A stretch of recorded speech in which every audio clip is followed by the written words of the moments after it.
نن په داسې یو موضوع باندې خبرې کوو چې په اوسني عصر کې د ځوانو نجونو د شنټوب د اسبابو له جملې څخه یو مهم سبب دی.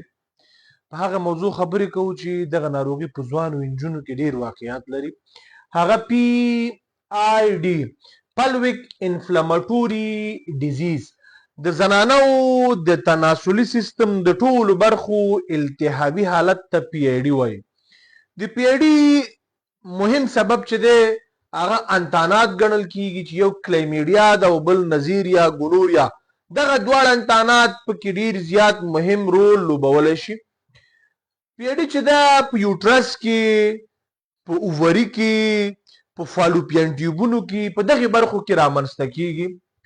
دغه PID اراز ولایم ساینوسیپټوم لري خپل چې ناروغ له دغه شیانو څخه حکایه کوي، شکایتونه کوي. هغه چې دا پلویک پین دی. د نوم نه لاندې ناروغان دردونه لري. بل بک پین دی، ناروغ د نری ملا له دردونو څخه شکایت کوي تاسو ته. اولیګومینیوریا په منځ کې چې دا کموالی دی، واټنې چې دا ډیر دی. ابنارمل ویجینل بلیډینګ یا انکنون بلیډینګ، مریض چې دی غیر منظم بلیډینګ لري. فرض مثال تحیز چې ده باید په 28 ورځو کې راشي الا 10 ورځو پورې، د 28 نه تر 30 ورځو پورې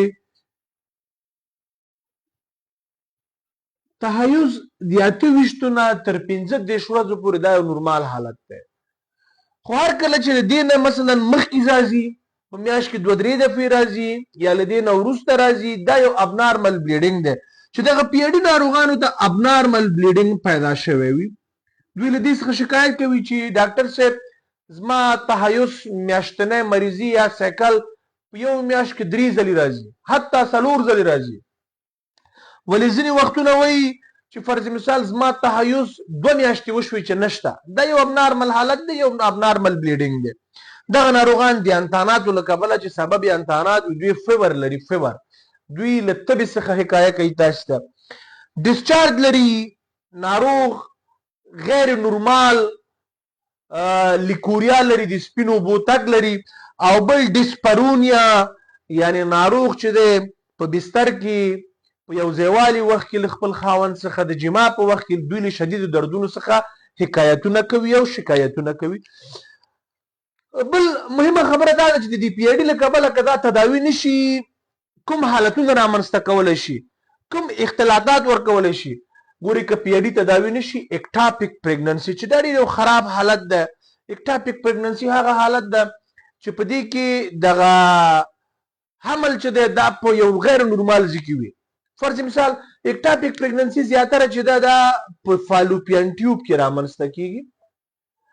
د فالوپین ټیوب په امپولا برخه کې د دې واقعیات 90% دی چې دا د PID یو اختلاطي حالت ده. بل لیکچر کې انشاءالله په دې خبرې کوو.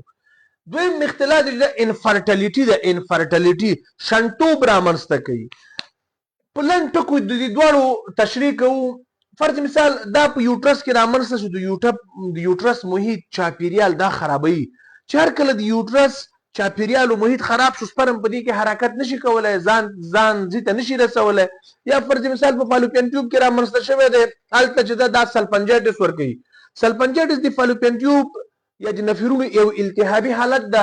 نو هلته چې دا تنګ کېږي، هغه ځای تک کېږي، پس زوي انتانات پکې تراکم کوي، یبسې ورکوي، نو سپرم ځان چې دی تخمې ته نشي رسولی.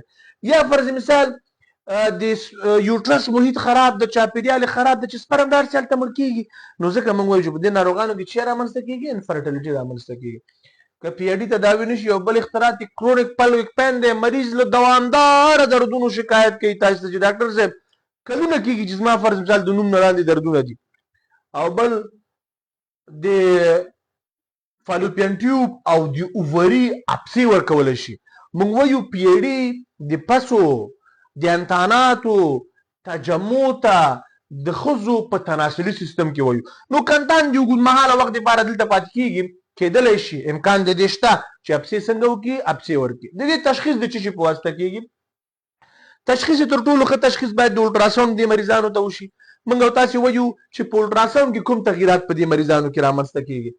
اوس ډاکټر صاحبانو که دا په یوټرس کې وي یوټرس ورسره لارج کېږي په الټراساونډ کې به یوټرس غټ وي شیپ چینج آف یوټرس یوټرس شیپ چې دا چینجیږي شیپ یې بدلیږي معنا دا د موږ پیر شیپ نورمال حالت ده دلته دیوالونه ډبلیږي یوټرس غټیږي ورسره انتانات التهابات انډومیټریم ورسره تکیږي یوټرس په شیپ کې چینجوالی راځي چینج ایکوجینیسیټي د یوټرس ایکوجینیسیټي تغییر کوي دا په دې معنا نورمال ایکوجینیسیټي هایپو ایکویک د دلته که فرض مثال فری فلویډ پکې راغلی وي ان ایکویک خیال ورکوي او که فرض مثال التهابات نښې پکې ډېر زیات وي بیا یوټرس انکریز ایکوجینیسیټي یوټرس پکې سپینېږي اوس که فرض مثال دغه پی ای ډي په فالوپین ټیوبینو کې رامنځته شوی و دې دپاره بیا ټرانس ویجینل ښه معاینه ده ټرانس ویجینل الټراساونډ باید دې ناروغانو ته ترسره شي تر څو یوټرس داخلي برخه وکتل شي د سلپنجایټس د تشخیص لپاره موږ تاسو ناروغ ته دا توصیه کوو چې ناروغان باید ټرانس ویجینل پروب نه استفاده وکړي